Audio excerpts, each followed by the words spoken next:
the courts recognize the immense value of these roles in sustaining the family unit. In a case where one spouse shoulders most caregiving responsibilities, the courts may adjust asset distributions to reflect the disproportionate emotional and financial burden that spouse bears. Despite personal challenges, spouses demonstrating an unwavering commitment to family well-being are duly recognized and rewarded in asset division proceedings.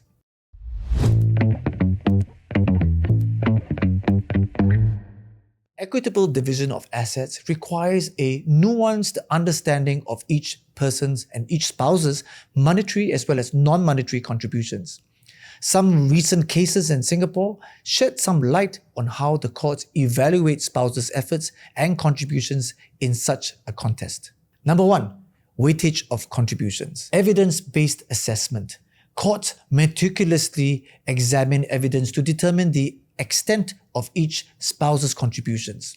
Factors such as childcare, household management, as well as financial support are scrutinized to ascertain the overall contributions. For example, in a particular case where a husband's extramarital affairs significantly impeded his contributions, the court then weighed the wife's sole responsibility for household expenses and childcare, awarding her a higher share of indirect contributions.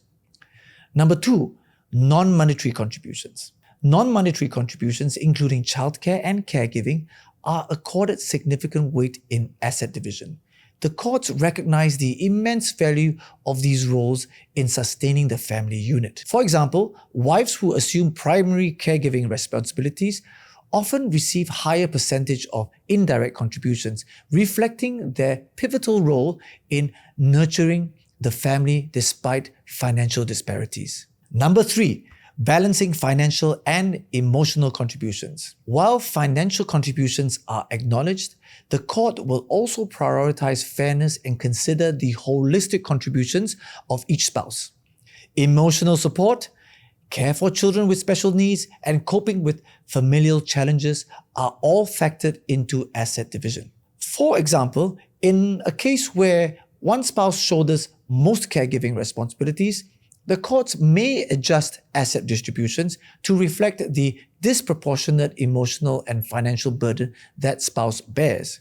So in conclusion, the courts will always uphold the equity principle in assessing contributions in long marriages, considering financial as well as non-financial inputs. Despite personal challenges, spouses demonstrating an unwavering commitment to family well-being are duly recognized and rewarded in asset division proceedings. So now you know. If you found this helpful, follow and subscribe to our channels for more legal things.